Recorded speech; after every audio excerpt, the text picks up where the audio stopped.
Hi, kids. It's me, Ronald McDonald, and I'm on the set of my very first motion picture ever. It's a movie called Mac and Me, and it stars my little friend from outer space here. His name is Mac, and I want to introduce you to him. Mac? Anybody seen Mac? Where'd he go? Paging Ronald McDonald. Well, listen, I've got to go now. You're wanted in makeup. Makeup? Me?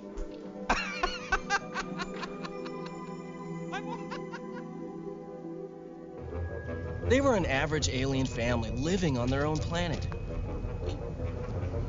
And we were an average family living on ours. He took my Coke, Mom. Come on, you guys. I don't have it. I didn't take it. I knew it! Accidents happen, and like us, they found themselves in a strange new neighborhood. I like it. Me too. Shh. Communing with the earth spirits. Welcome to California, bud. Alert, alert. We have a malfunction. We have a malfunction. Their lives were in danger. Back off, Larry. Get away from it. Down here. We've got a problem here. They had to escape. When the smoke cleared, their family was separated. Somehow, one of the aliens was hiding in our house.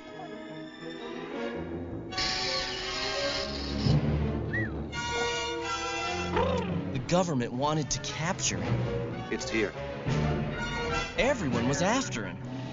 And my brother, Eric, wants to make friends. We got him! Debbie, Turn it off! You sucked this living thing into a vacuum cleaner? Yeah, and then we blew him out again. Now Eric is risking not only his life, but my life Give me the gun. Step back! to save them. This is the police.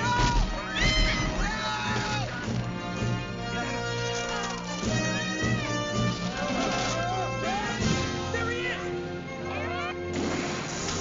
I told you they don't understand. It's about more than friendship. It's about adventure. Mac and Me.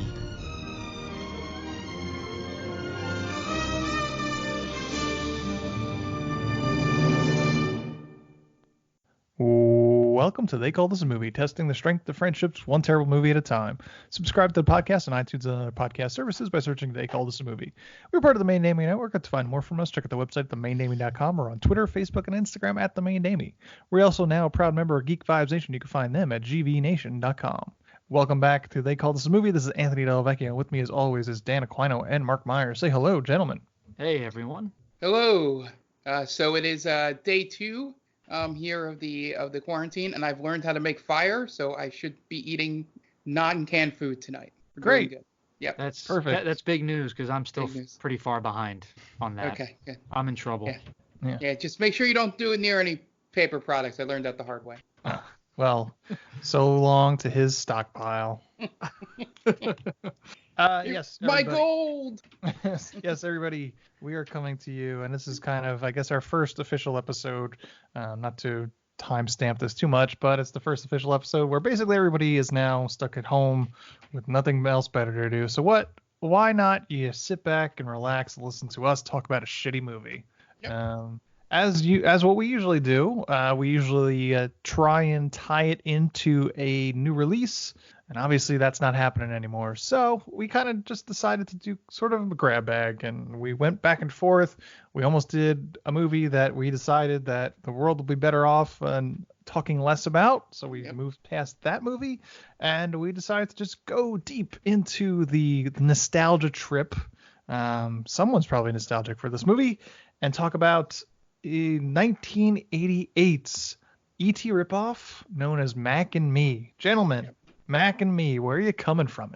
Well, I just want to say, for the record, I was forced to watch this movie. All right. I wanted to do the Swamp Thing, and I was immediately, I didn't even get a say in it. Anthony just messaged us. He goes, nope, we're doing this. And I'm like, oh, all right, well.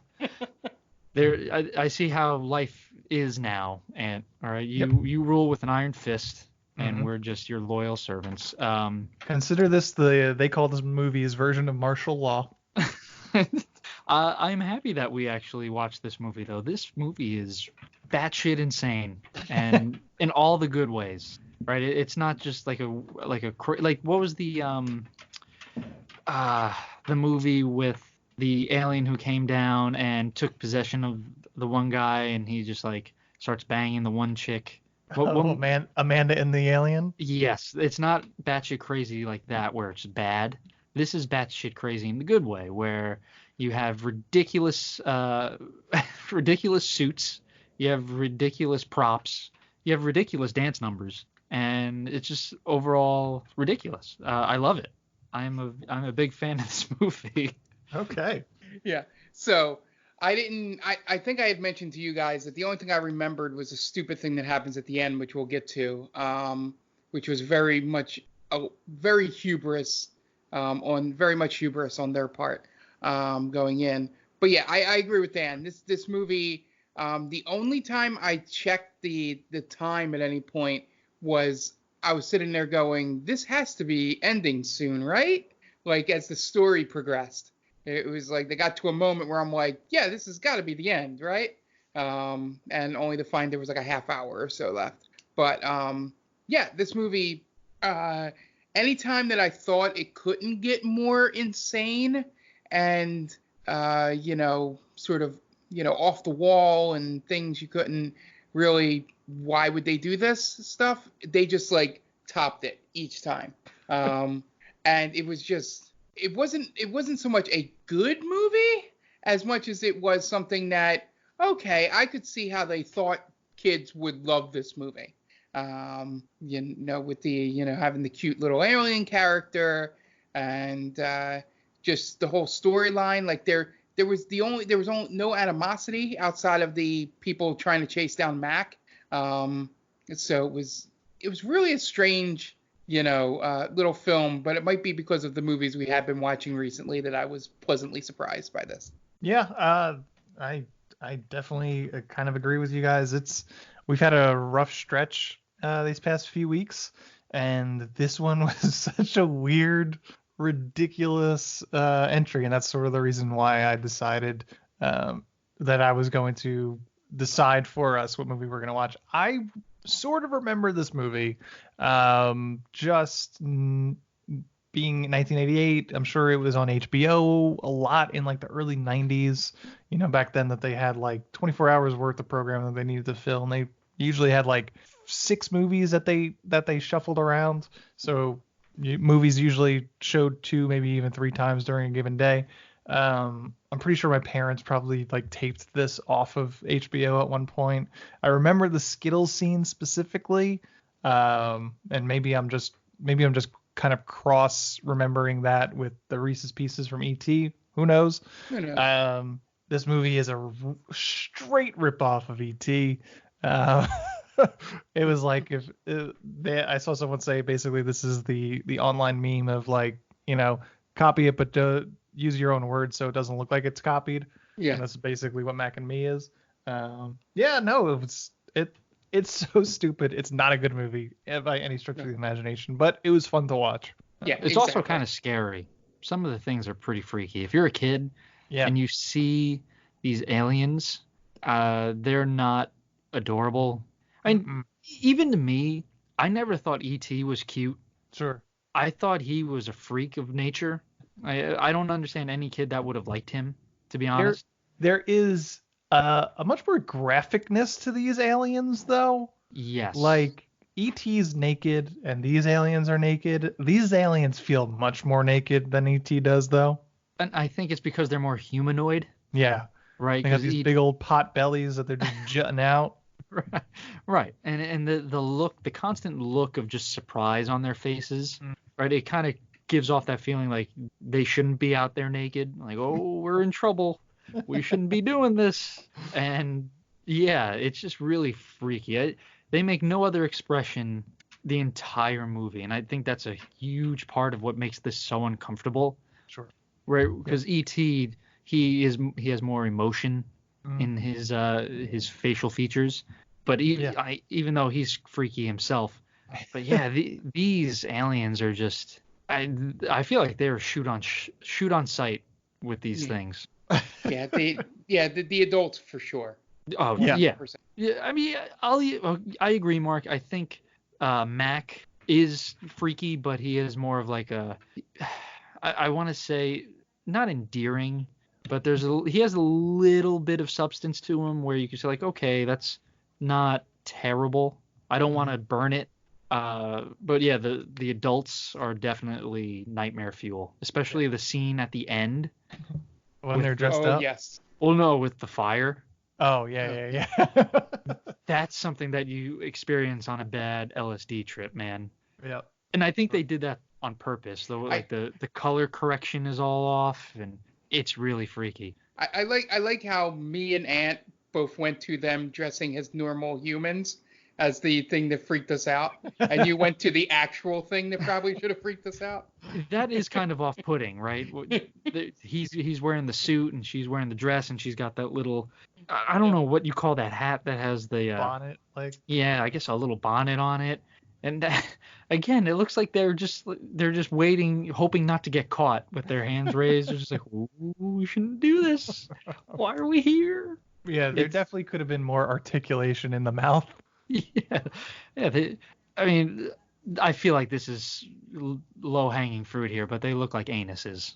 Yeah. Well, isn't that one character in Preacher? Is it? Arseface. Arseface, isn't it? I guess that's what this was based off of. Yeah. Or Arseface was based off of that, I would say. Yeah. Mac and Me from 1988 is directed by Stuart Raffle, who we've covered one movie before, which is Mannequin 2 on the Move.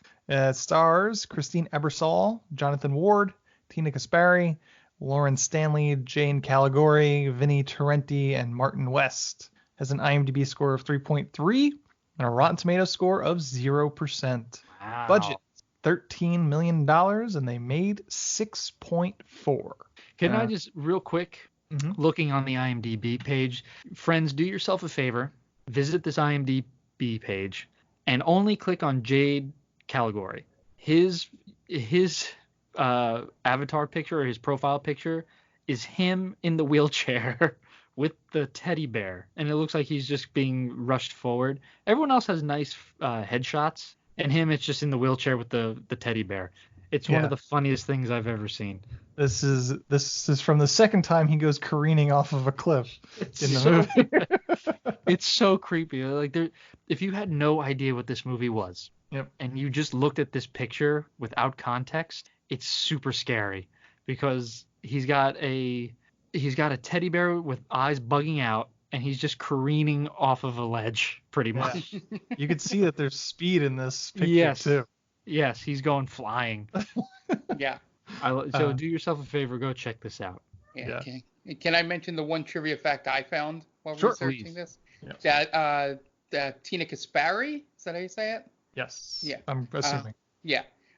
Was the original Kelly Bundy in the pilot for Married with Children. Married Children. Jesus. So I was more worried about messing up her name than messing up Married with Children.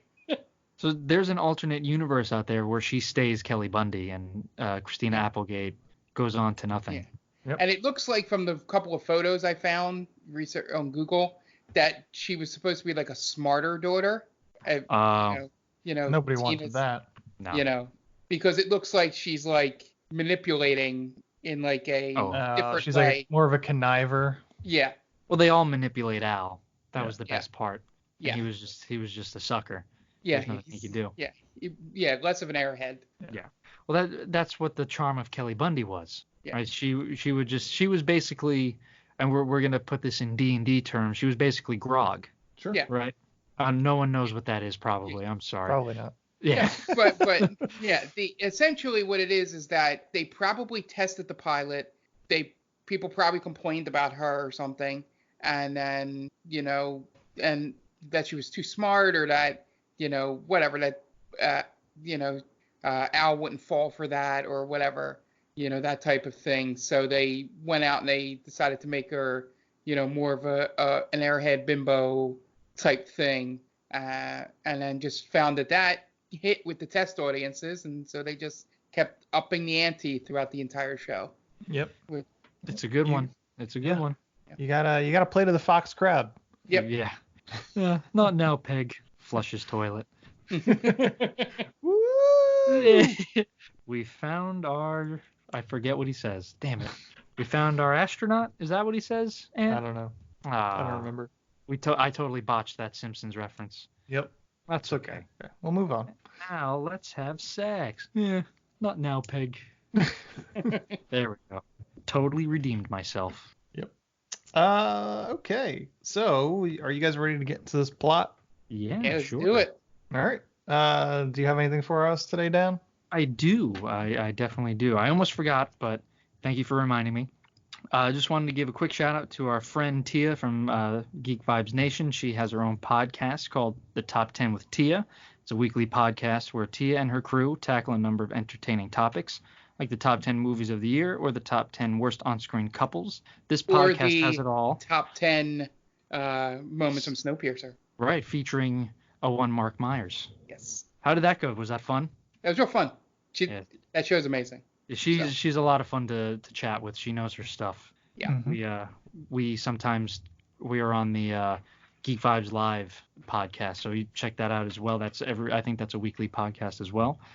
So yeah, this podcast has it all, and you don't want to miss out. So there you go. Check out Tia. All right, great. Yeah, she's a big fan of this show.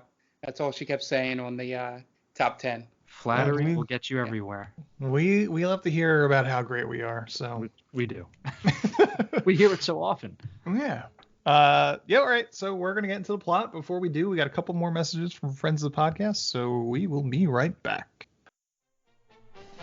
Hey everyone, this is Steve. And this is Adam. And we're part of the Hop Nation USA podcast, Pittsburgh's #3 craft beer podcast. Join us every Friday for new beer reviews. We'll talk about the news, history, and homebrewing. Plus, we'll sit down with the best brewers and industry personalities that'll have us. So whether you're a casual drinker, a hazy boy hophead, or even if you're a whale hunting cellar hoarder, just search Hop Nation USA on Apple, Spotify, or your favorite podcatcher and join the nation.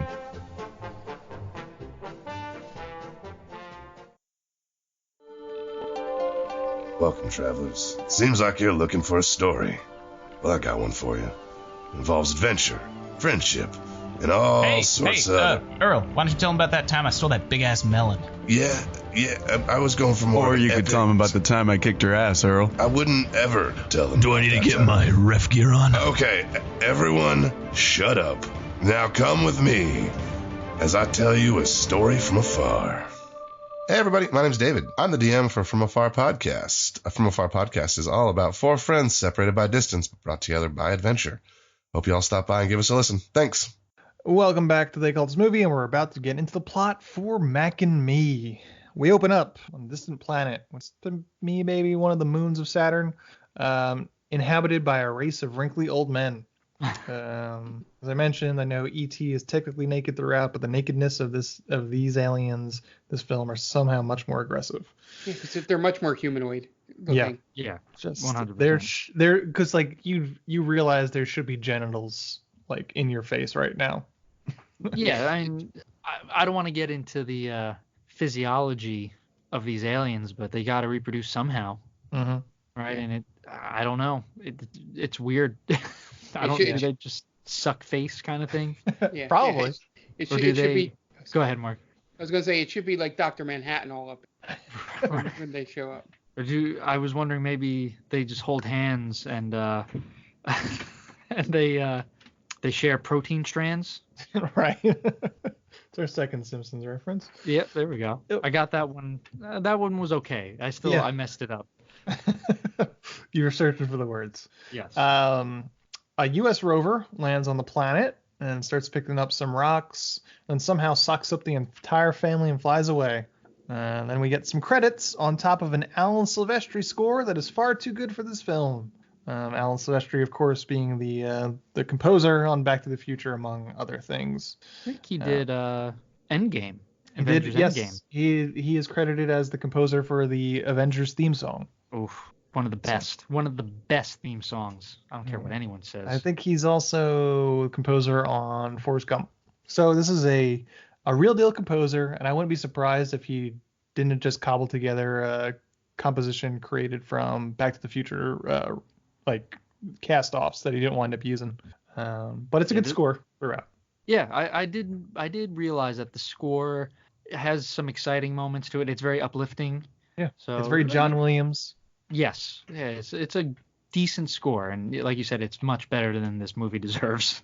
Eventually, the rover winds up back at a U.S. military base, and where they retrieve the rover, and scientists open up to check out the rover. As they open up the capsule, one of the panels explodes, then one of the aliens pops out, and additional explosions occur. Then the whole family pops out and escapes the facility, but the smallest one, who we'll call Mac, runs off by himself and somehow winds up in traffic and gets stuck on the windshield, the Bobby Budnick's windshield, causing a massive car pileup.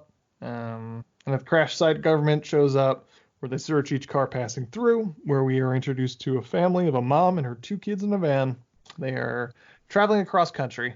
Mac hides in the back of the van and takes a kid's Coke. Now, was this a big thing in the 80s, the driving cross country in a station wagon? Because I can think of like 3 movies off the top of my head that do it. It's very Spielberg. Yeah. I like the part where they get into Mac causes the huge. I can't believe we skimmed over this, and he gets into the big accident, and the way he runs out of the compound is fucking hilarious. Oh, where it switches between like a toddler in a suit running. Yeah. I mean, come on, man. And then he when he shocks himself on the fence and his arms stretch out to like 10 feet. Yep. It's so insane. This movie is so. I didn't realize what I was in for. I was like, okay, this is just gonna be like your standard alien fish out of water movie. Like, no, dude. Like they throw some weird slapstick shit in here. He gets flattened against the windshield, and his googly eyes are weird, and it's terrifying a family. And then a car jumps another car, smashes into another car. And then the family comes back like, hey, what's going on here? And some random dude like, oh, just an accident. No one's hurt. Did you see the state of that one car? It's embedded in the other car, in the driver's side. Someone's dead. They make them better back then. I guess, right? Yeah. Strong steel, American steel. I don't know, man. Before NAFTA. I feel like the driver of that one car is flattened. That's just me. There might be a death. There might be a death. I think, and the one kid even says it, right? Michael even says like, oh, there was definitely someone's dead there. Like, yes, thank you, Michael.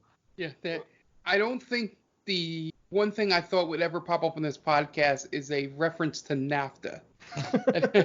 There you go. You got to be on your toes if you're a listener of this podcast. You have no clue what's coming at you. Yeah, all the kids are home from school. This is the way they're going to learn. They'll learn about the North American Free Trade Act. Yep. And how it ruined American economy. Yep. But that's for a different podcast. That's for my right-wing podcast that you could find on the right-wing YouTube. I don't know the name of it because it's not true. No, I think it does. I was asked to sign up for it, and I just don't know the name of it. Yeah, I don't know. It exists somewhere though. Look it up or don't. Or probably don't. Yeah, if you want to keep your job, don't. Yeah. But anyway, after the whole accident that includes Bobby Budnick from Salute Your Shorts, I just want to harp on that again. Is that the little kid?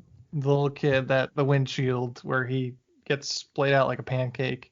Danny Cooksey, right? Danny Cooksey from Terminator 2 Judgment Day and Different Strokes fame, as well as Salute Your Shorts. Not a good looking kid, by the way. Just want to throw that out there. No, he was a perfect Budnick, though. Yeah, he was. He was a good Budnick. So he steals one of the kids' Cokes, has a drink, and gets really sad and emo about his family not being there. I think that's just the sugar crash. Possibly.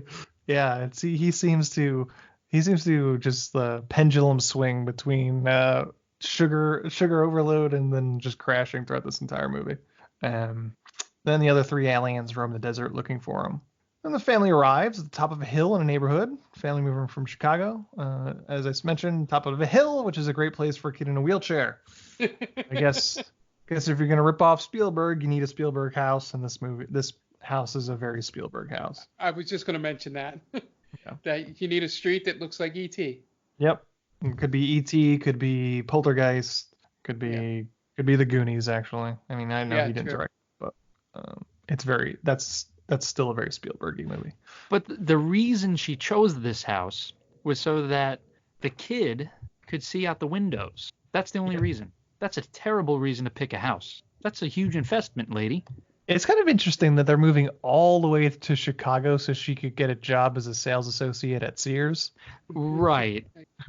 like no shade to anybody working retail. My mom works retail. She's worked retail all her life, and I get how hard that job is, but it's also not a job you move halfway across the country to get. I'm sure there's Sears is in Chicago.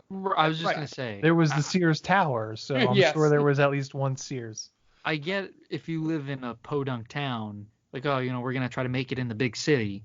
But you already live in a big city, one of the biggest. It's like the third largest in America. So obviously the kid's dad was an abusive piece of shit, right? Yeah. Yeah, that's what I don't know.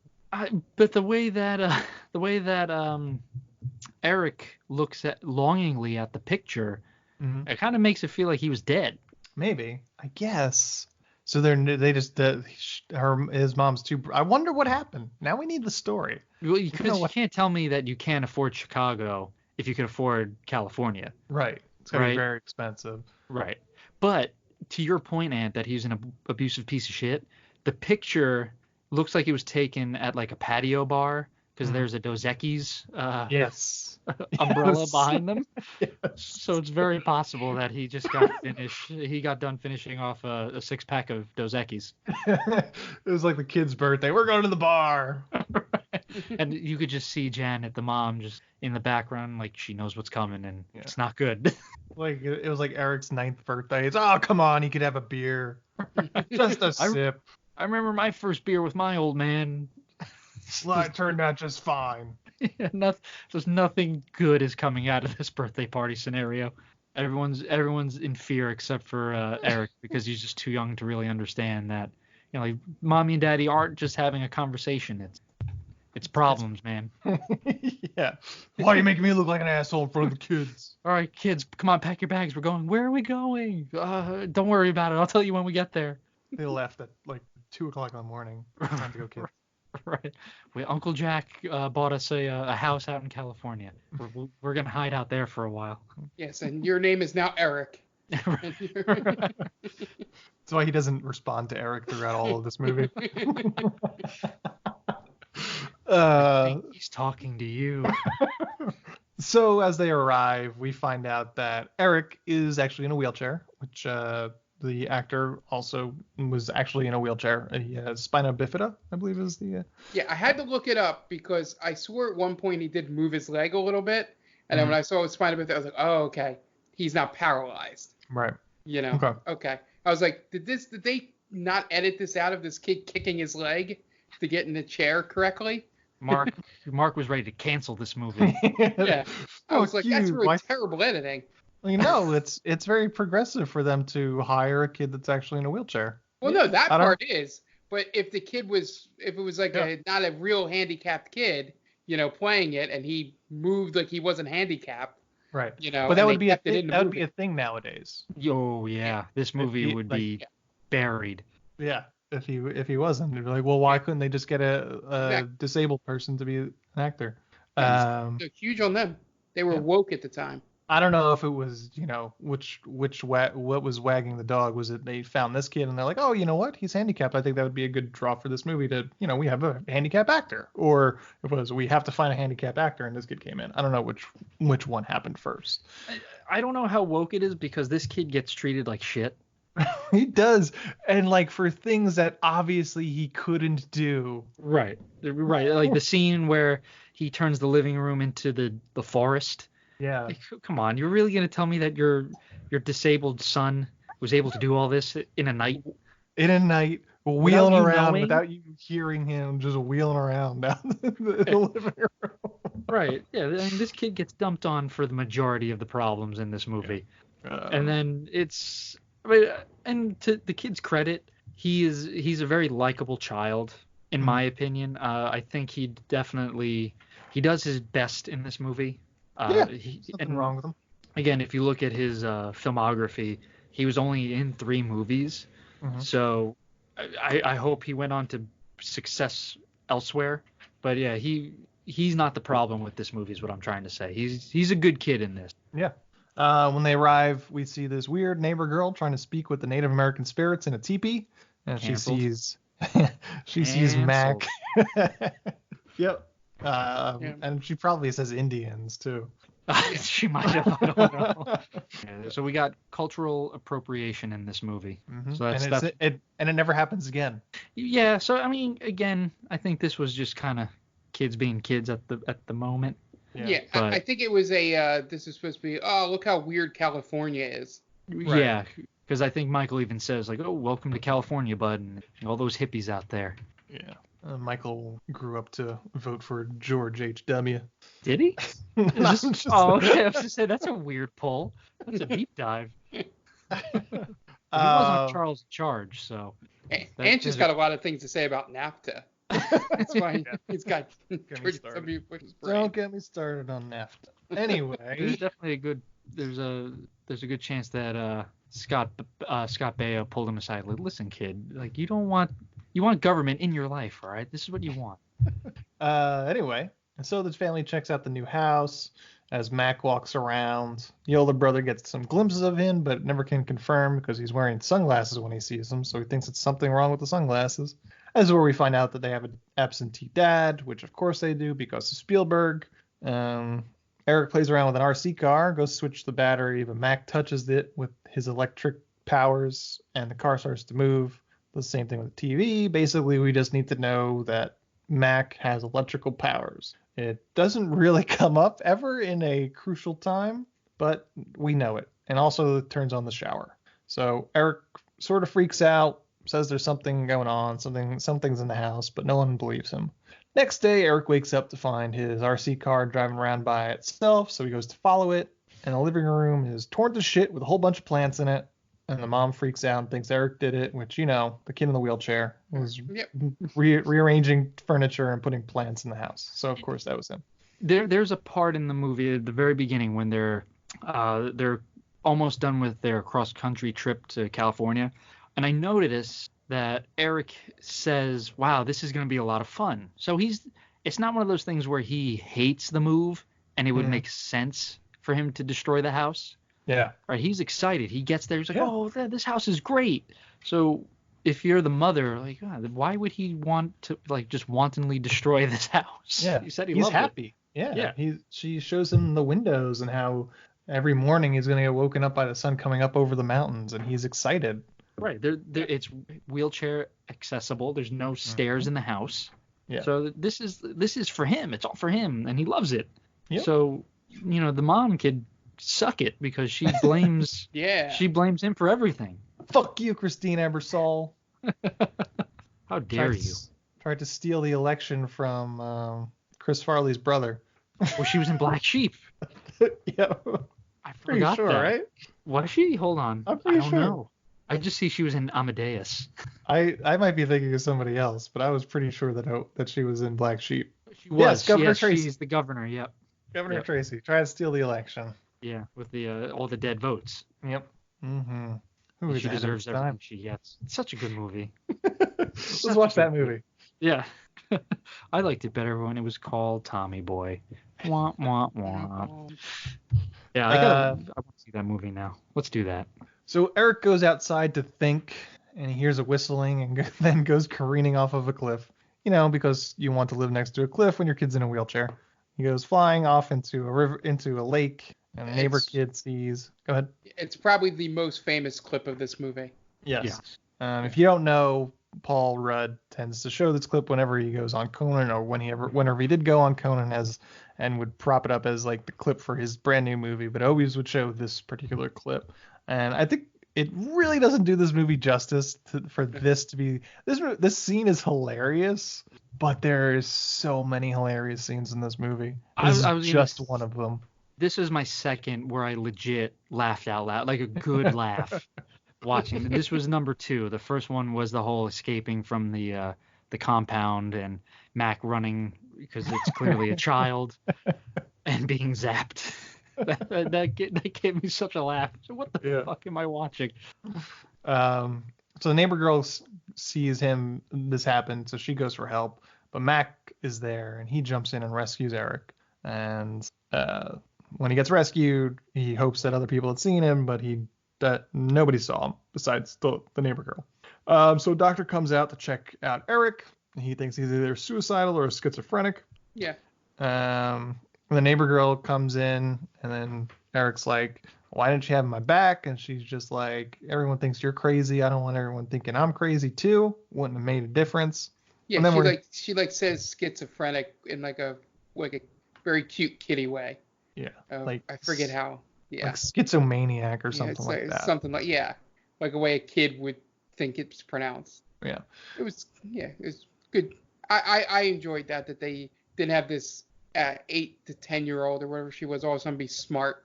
You know, it's like that's what a kid would say. I don't know. It stuck out to me. Yeah. So the neighbor girl doesn't have his back, and everyone thinks he's crazy. Then her older sister comes in, and there's a meet cute between Michael, the older brother, and her. We find out she works at McDonald's. It's the first mention of McDonald's of many.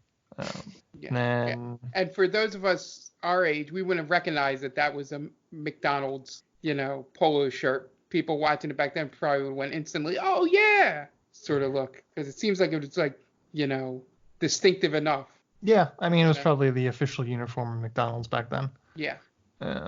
So Michael, next scene, Michael drives the mom to work.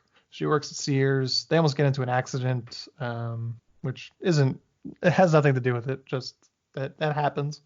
But it's really not his fault, as far as I was concerned. So it's basically this next scene, Michael and Eric are by themselves as the mom is at work. So as he talks to somebody, who we assume is probably the neighbor girl that works at McDonald's, Eric sets up a plan to catch Mac, as I think Debbie was her name. She comes over. Yeah. They use Coca-Cola to lure Mac into the bedroom. And then as he gets lured in, Eric and Debbie use a vacuum to suck up Mac. Then Debbie gets dragged around the house, the vacuum strapped to her back, which this is one of the scenes that I laughed out loud about. Get it off me! As she goes careening around the house. They trap Mac and they suck him back out using the reverse. And he almost dies, so they feed him Coke to rejuvenate him, and it works. And the mom comes corn syrup. Yep. It might have been the new Coke too. Mom comes home, and then Mac runs off. So she still doesn't believe him because she didn't see him. The next morning, Eric and Michael wake up to find the entire house has been cleaned. And the mom is like, "You guys are so great." And they're like, "We didn't do this. It was the little man, and he left us some messages, including like a Valvoline advertisement or something." Then Mac and his family communicate to each other through whistling. Meanwhile, Eric and his mom go out for a jog/roll, and Mac steals the Power Wheels and gets chased by the neighborhood dog. This is another scene that's phenomenal.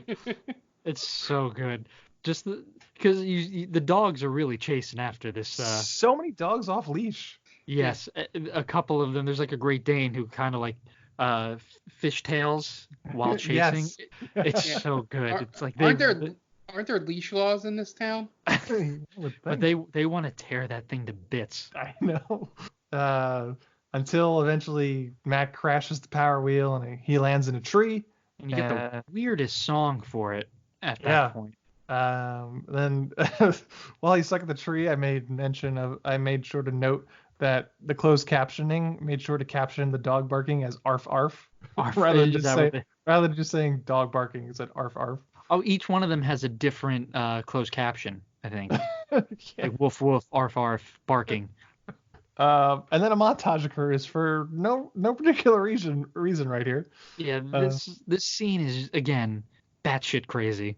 Yep. But it's so funny. It's the lifeless doll driving the car, his eyes bugging out. The dog is just gaining on him. Because he's booking too. He's flying. I really thought he was gonna go on the freeway. I was just like, oh my god, like a dog definitely died in this movie. There's no way a dog didn't get hit. Yeah. So then Mom and Michael leave to take her to work. As they're leaving, the government agents from the beginning of the movie, they show up to ask about, I guess if we're going all the way back, when they sucked up Mac into the vacuum, they caused kind of like a flickering brownout, blackout in the neighborhood. So the government at this point show up to start asking around about the blackout to see, Mom says, I was coming home from work when it happened. I really don't know anything about it. So at this point, the government realizes that Mac is somewhere in the neighborhood. So they stake out this particular house for some reason. Yeah, how do they know? Because the guy gets in and goes, yeah, he's here. Yeah. Well, how do you know? You just asked her, and she very convincingly told you, yeah, I don't know. I was coming home from work. Oh, he's definitely in this house. So Debbie and Eric realize that they're looking for Mac, and they find him watching Snorks and crying, and realizes that he needs to try and find his family, and he starts making these kind of straw flowers, flowers made out of straws that he uses he would drink from. He's making flowers out. And then Mac and Eric have an E.T. Elliott moment where they kind of hold hands and kind of just, you're my bro sort of scene. While the feds are staking out the house, then Debbie's mom shows up to take them to the birthday party.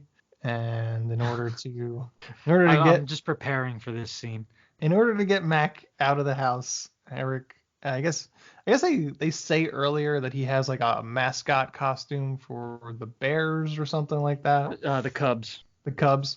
So they dress Mac up as a teddy bear, and it's so funny when Eric comes out of the house because it's obviously like either a little person or a toddler dressed up like a teddy bear sitting on this little kid's lap. It just looks very strange. It's very uncomfortable and it's very scary. Yeah. Because they cut out eye holes for Mac, and it just makes it look like the bear has large googly eyes, and it's just the bear is very surprised at all times. Yes. It's a freaky, and then it gets even freakier at the McDonald's.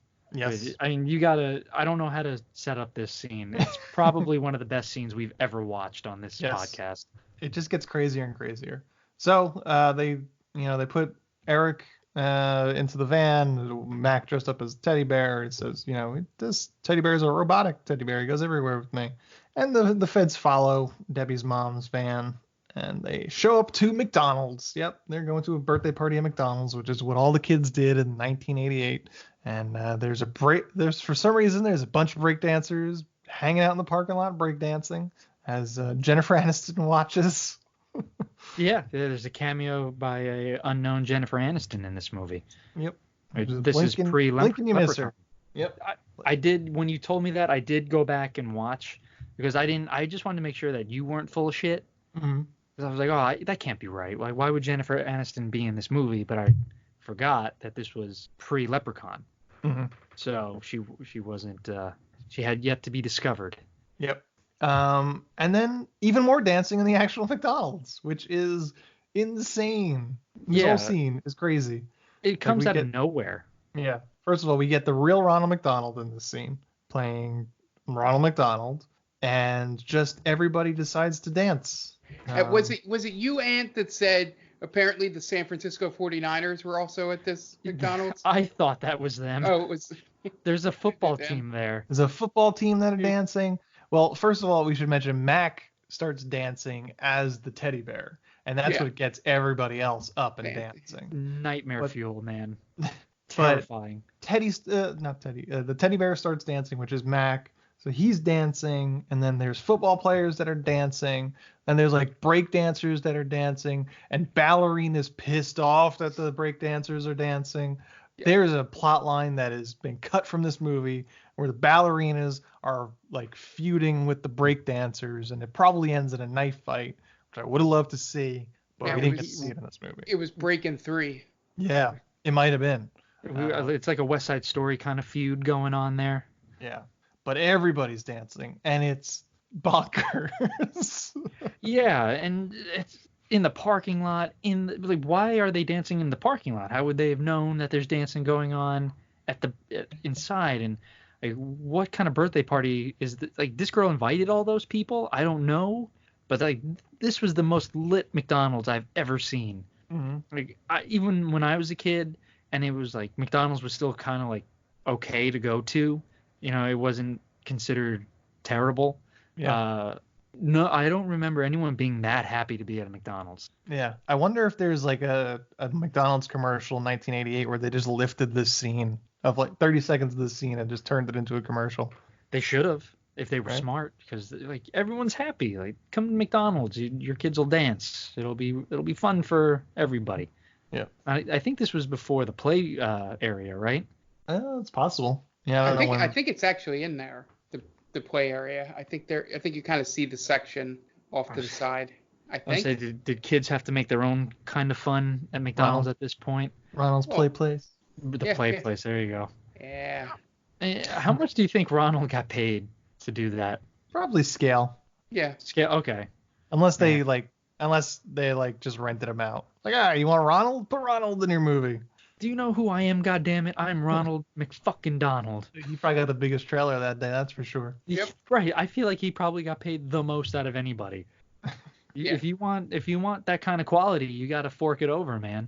He never drops characters. What I've heard. Oh, really? He's totally like- method. It's like Oh. Daniel Day-Lewis. God, that's insufferable. You will refer to me as Mr. McDonald. Yeah. Oh, okay, Mr. McDonald. Like, he definitely had a power trip then. Oh, he probably got so laid. No way. Oh, you don't think Ronald McDonald was just slaying poon No way. like in the makeup? No way. I I absolutely. can't believe that. You see Yeah. it? Yeah. Just Because slaying. then people can say they fucked Ronald McDonald. That's terrifying. That's so scary. Come on. No woman is turned on by a clown. Oh, I bet there's a kink. I Yeah, there's don't a want kink to. for I don't everything. want to research it, but I guarantee you that's a kink. Well, what's it? Rule 34 or something like that? If Oh, yeah. if you think of it, it's out there in porn form. Yeah, So if it exists as a porn version of it. I'm sure that yes, there is Ronald McDonald getting it on all nasty like on the internet. Balls deep in grimace. And to be honest, now there's someone that definitely. I don't know. But regardless, are you telling me that there's McDonald's groupies? Oh yeah. Oh, that's terrifying. That's so bad. I don't Oh, want to yeah. think of that. All right. Well, we can move But, on. Well, I mean, I don't want to like actually think of what's too late now, because I'm definitely like, is his whole body painted the same, you think, or is it just the face? There's only one way to find out, man. Well, he's probably dead by now. He might be. Like all that. Well, if you think he lived that rock style party life, man, right? Just He's snorting just Big snorting Macs. Yeah. Oh, Letting women snort coke off his dick. Jesus. God, what was his saying? Did he have a saying? I can't remember. Magically delicious, right? That was him. Just like, ba-da-ba-ba-ba, I'm loving it. But I think he had moved on by then, right? Like, wait, your way is That's what Burger he yelled King. out when he came. That's what he yelled out when he came. Oh God. I'm loving it. Oh, Wait, is that better or worse than yeah, Jeets? Of all the things to say while you climax, what's the worst? Right? It's, yeah, Jeets or I'm loving it. We'll have to put a poll on Twitter. Oh God, this is getting so far off the rails. I kind of So enjoy it. anyway, the feds show up in this McDonald's dance party and sees the teddy bear dancing, so they assume it's Mac. So they go chasing after him, and Mac and Eric escape the McDonald's, and they once again go careening down a hill. And Eric rides his wheelchair right into oncoming traffic, and we almost see a stunt person get killed. Second time on this podcast. Yes. Silent Night, Deadly Night Part 2 almost killed the stuntman. We almost see one here as a van gets really close to the wheelchair. So eventually he just continues to drive into oncoming traffic. Eventually he grabs hold of a truck and rides on it. And Eric makes it to Sears while a bunch of feds chase after him on foot. And then Mac uses his electrical powers to set off some RC cars and to lock the doors behind them. So it gives them a couple seconds. And then Michael and Courtney show up with the van. So this is one of my favorite lines. It's just kind of like off the cuff sort of thing. Is when he sees his mom, and his mom's riding the escalator with the other guy, and she's just like, "How long have you been in lingerie?" That's like the only conversation they have with each other before Eric like gets the attention of his mom. I just thought that was funny. Yeah, yeah. She was just like looking to pick up this old dude, bring him back, Hey man, fuck his brains out with she has Ronald needs. watching. Oh God, terrifying. And they have instead of the after sex smoke, it's the after sex Big Coke Macs. or the Big Macs or the Coke.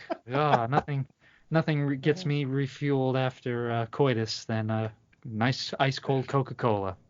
And some Who's special ready for sauce. round 2? Give you some of my special sauce. Shit.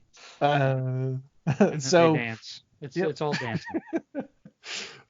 So eventually Eric, makes it out on the other side of Sears as the feds are chasing after him and riding down the street. And then Michael and Courtney show up with the van, and Michael has, as what I call the hero moment, where he picks up Eric as he's riding down the street in a moving van, just wheelchair and all, and pulls him into the van. Yeah. And they go driving off. Yeah, and this scene is not one for the script supervisor, as it cuts back and forth between Michael wearing sunglasses in the scene. Is this where they almost run into the horse? They're about to go there. Yeah. They almost sideswipe a horse. Yeah, they cut inside to Michael doesn't have sunglasses on. They cut to the outside, he has them on. Cut back inside, he doesn't have them on. I was like, somebody didn't. When they reshot one of these, so. Mm-hmm. The continuity.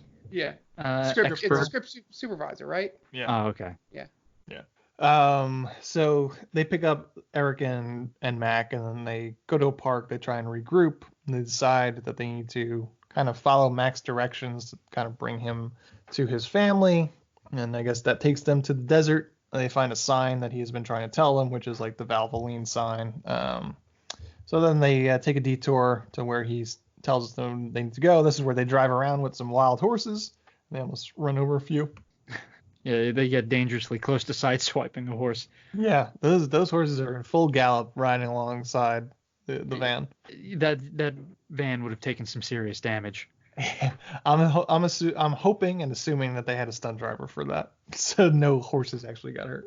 Right. I didn't stick around long enough to see if any animal had gotten hurt in this movie, but I'm just assuming, there's some pretty weird antics with animals in this film. So then they eventually find windmills, which resemble the straw flowers that Mac has been making. So they realize they're on the right trail. He communicates with his family and finds out where they are.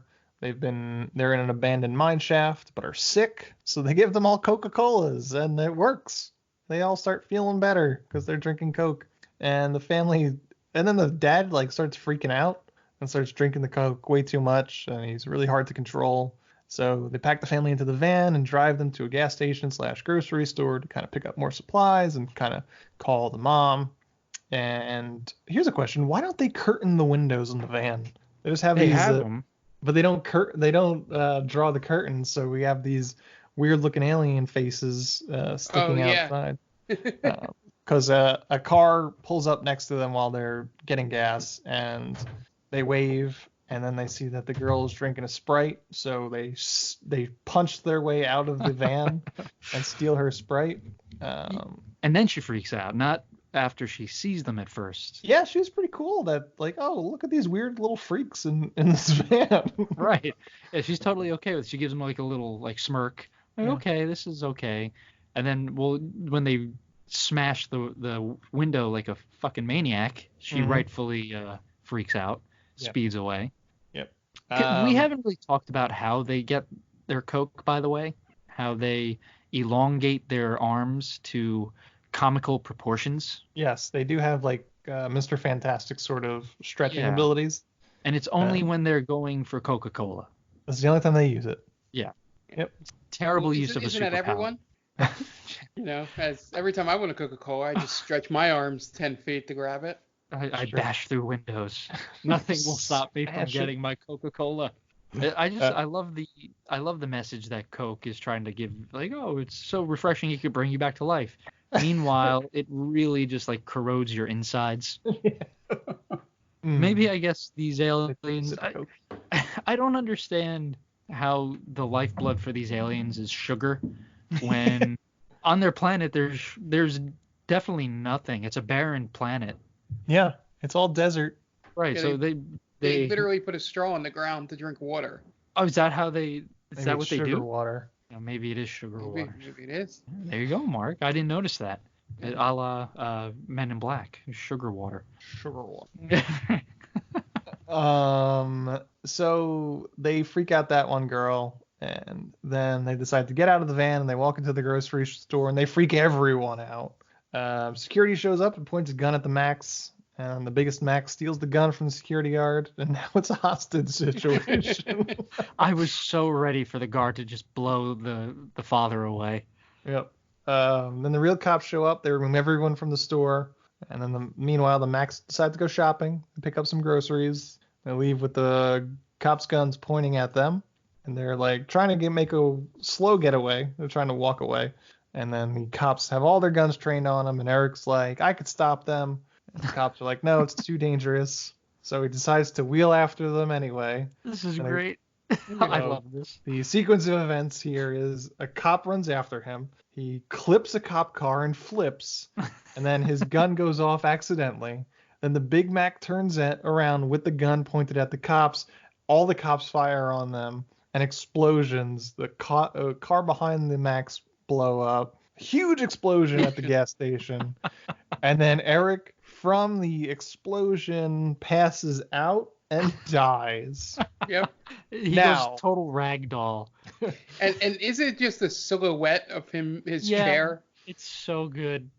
Yes, he just kind of goes limp. It's his silhouette against the fire, and he goes limp. But there is a different version of this movie where I want to send you guys the clip of it right now. We're gonna cut this a little bit just to make this cleaner, but I want you guys to watch it. I was holding on to this because I didn't want. I'm glad neither of you researched this. So this made it into the Japanese version, and I sent it to you guys in the chat, the Facebook Messenger chat, and I want you guys to watch it. You want us to watch it? Yes. Hold on one second. Oh. I was looking for it to come up in the Skype chat. Oh, I could probably send it to you in Skype. Do you want the audio one? No. Oh! What? Holy shit! Can I rewind? Yeah, because I'm just loading it up now. All right, I'm playing it. So they're freaking out. Oh! It's just as surprising the second time. That's awesome. They should have kept that in. That made no sense. Oh, this is great. So the cop trips, his gun goes off, hits Eric right in the back. That's hilarious. That's a clean shot too, right?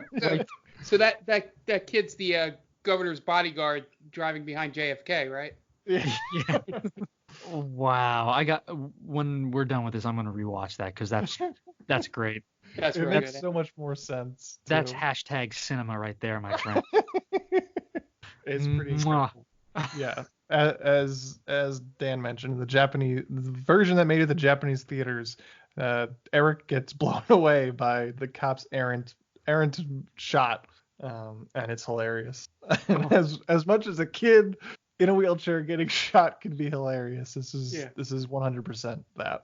Yeah, I'm not saying it's funny because it's a kid in a wheelchair. It's just the way that it plays out, and he goes limp. It's very, very funny. I'm sorry. That is fucking hilarious. Yeah. I love in our version that we watched. I love after he goes limp how aggressive the cop is pulling the chair away. Yeah. I just like that the wheelchair just keeps going. He gets shot and the wheelchair goes a couple more feet. Oh, that's great. But like the cop comes up and just yanks it away from the flames. Like it's like he would because it's obviously like a dummy. Yeah. Yeah, oh my god, he has no there's no finesse. Yeah, there's no finesse in just getting like, oh my god, he it looks like he's yanking him out of rubble. Yeah. Or like pulling him out of like a train's path, just like no time for finesse, just yank. Oh, yeah, I did notice that. I love the way the guy is just so rough with it. Get over here, you stupid kid. So yeah, he dies in this movie. And then the mom comes in on a helicopter with the government agents, and she's crying over her dead son's body. And then who comes out of who comes out of the flames but the entire Mac family, like some nightmare. It's done in slow motion with the flames being like, it looks like it's a 1980s heavy metal song, a music video. It's like scary. it's like how Michael Myers would come out of the fire after you think you've killed him. Right. Nope. Round 2, bitch. Yeah, I'm not letting those things anywhere near my child if I see that. So they do some crazy Mac power stuff, and they wind up healing Eric. They do light as a feather, stiff as a board on him. Yeah, they do some sort of chant and some moves, and he wakes up and he's happy and he's all healed. And then we get a final epilogue scene where they become U.S. citizens, where they're all dressed up in their Sunday best. And it's very off-putting. And then they drive off in a pink Cadillac. And then they have this movie has the audacity to tell you that they're going to be back. Yes, This is the only scene I remembered from watching as a kid. They really think that there's going to be a sequel to this piece of garbage. Yeah, they called their shot, and they hit a grounder. They just needed the song from Mannequin to play at the end. This might be the same car from Mannequin 2. I was trying to figure it out because it ends the same way. They all drive off, and I'm pretty sure it's like a pink convertible at the end of Mannequin 2. It's the one pink convertible in that prop lot. It's probably the director's convertible. Stuart Raffles got a pink Cadillac. So are you trying to tell me that there's a Mannequin universe? Cinematic universe? That'd be amazing. The original MCU? That'd be incredible. No, wouldn't that be terrible? Universe. Oh, we loved Mannequin 2. I didn't. No, you specifically did not. Me and Mark loved it. Yeah. Well, Mark has to love it because it's set in Philly. Yep. That's true. Yep, Hollywood has the specific line, I'm from North Philadelphia. Just one gun. Yeah. And that is Mac and Me.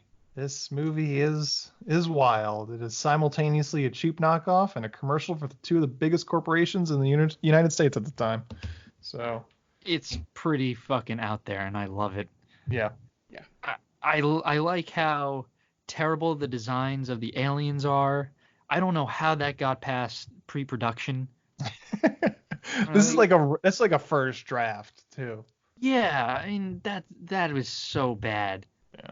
Right, like Stuart Raffle should have just been like, what is this? What am I looking at? Why am I looking at aliens with buttholes for faces? Yeah. It's like what? Don't they have any other expressions besides ooh? Right. Yeah. I'm curious about showing this to kids nowadays and see what their reaction is. I'm sure it'd be torn apart. Yeah, I assume they'd get 15 minutes in and they'd be like, let's play some Fortnite. I think they start making TikTok videos about it. Yeah. What I want to imagine is the artists for this movie, or like the concept artists, got blasted the night before the images were due, and woke up a la, like, oh, I got to get to class. My 9 o'clock, it's 8:50. Yeah, they got blasted the night before, woke up with 10 minutes to spare, and they just quickly drew like, oh, okay, the like, E.T. skin color, weird googly eyes, and all they could do is just pretend that they're whistling. That's it. And like, well, what else do they look like? That's it. They're humans. Just go. It's fucking freaky, man. These aliens are terrifying to look at. But everyone else does such a nice job in this movie, I think. Everyone is just, no one's a bad actor, probably except for the FBI agents or the government officials. Sure. They're not really in it enough to really care. But holy shit, man, this movie, it's the funniest movie I've seen on this podcast, I think. Maybe outside of Malibu. Right. See what happens when I make the decision, when I turn this into a, an dictatorship.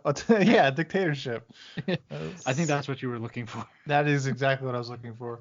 Listen, you make good movies. I usually trust you when it comes to movies, except for There Will Be Blood. I'm just kidding. I trust you when you make. Come on, say it. I know you want to say it. It's okay to be wrong. Yeah, you're entitled to your wrong opinion. That's fine. I love how we don't argue about many things, but when it comes to There Will Be Blood and Dunkirk, you get so frustrated. I love it. It's fine.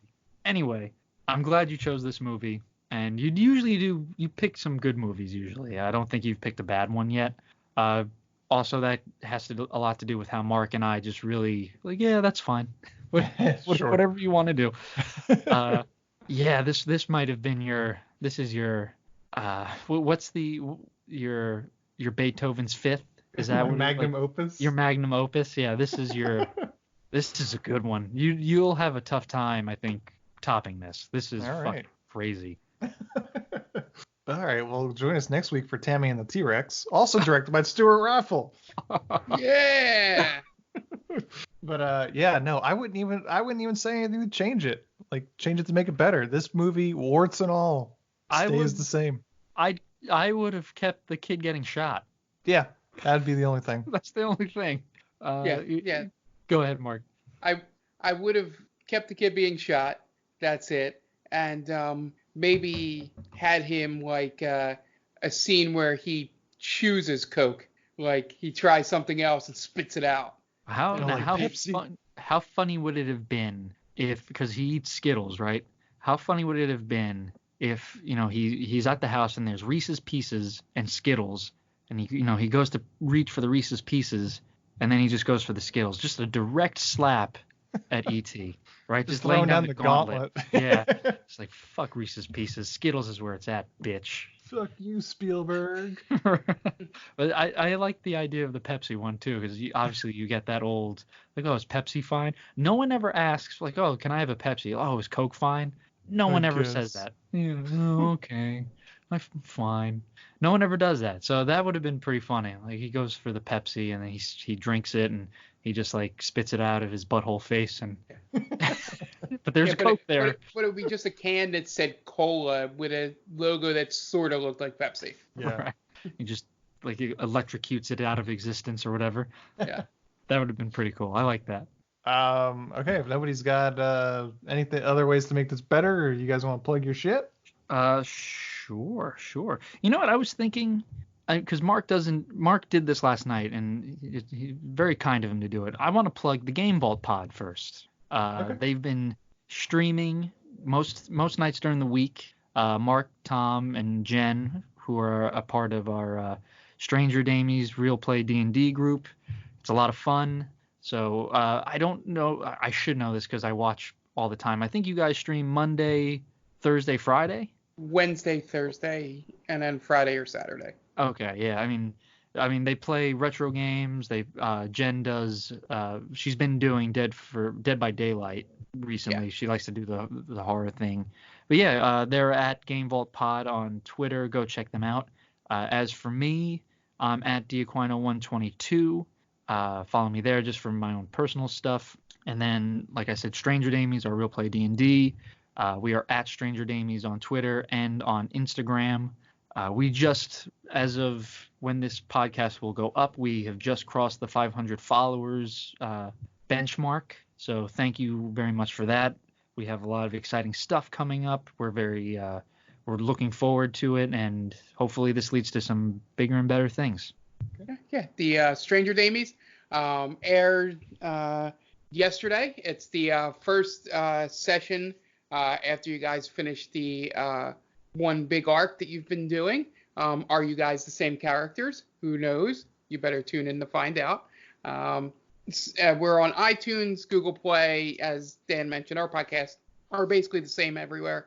And then also you can follow us on Twitter at Stranger Damies, as Dan mentioned, Instagram, which you mentioned that Jenny is usually mostly involved in as being the resident artist for most of the stuff and draws some things, but most of the stuff you've seen on Stranger Damies is from her. We would like to get fan submissions, just so we don't tire out our two artists from drawing everything they can. And then you can also find me. I'm at Off the Mark Tweet. And then I during this crazy quarantine and stuff, I'm trying to think of ideas for doing more Stranger Damies stuff. So keep on the lookout. I might do a stream where, it's just me preparing for a session, in the audience there. But I don't know exactly how to do that yet or how I want to set it up. But be on the lookout for that. Or if you have any suggestions on how to do that, be great. We have a ton of time to do a lot of shit and see what works. All right. Yeah. This has been They Called Us a Movie, and you can find us at theycalledusmovie.podbean.com and anywhere on any podcast streaming app. They Called Us a Movie. Just search for it. Should pop right up. We're themaindamie.com, and you can find us on Facebook, Instagram, Twitter, The Main Damie. Just look for that, and we'll pop right up. If you want to hit us up with an email, tell us, suggest a movie for us. You could hit us up at themaindamie@gmail.com. And we are also part of Geek Vibes Nation. So that they are gvnation.com is their main website. And on all podcast streaming apps, just look for Geek Vibes Nation and they'll pop right up. And they're on all social media at Geek Vibes Nation. We, as Mark had mentioned, with Stranger Damies, we've got a lot of time on our hands right now for the foreseeable future. So we're trying to kick some ideas around of, on top of what we do weekly, maybe try and do some more supplemental stuff too. Because this is a weird time, and we're going to try and make kind of the most of our indefinite time off, at least seemingly time off. So be on the lookout for maybe some more things coming your way. And that's going to wrap it up this week. My name is Anthony Del Vecchio. You can reach me at AntDelVec on Twitter. If you wouldn't mind giving us a rate and a review on iTunes, helps us out a great deal. Just look for They Call Us a Movie. We should be there. This has been Mac and Me, and Mac and Me is directed by Stuart Raffle. So for Dan Aquino and Mark Myers, this is Anthony Del Vecchio telling Stuart Raffle for the second time to go fuck himself.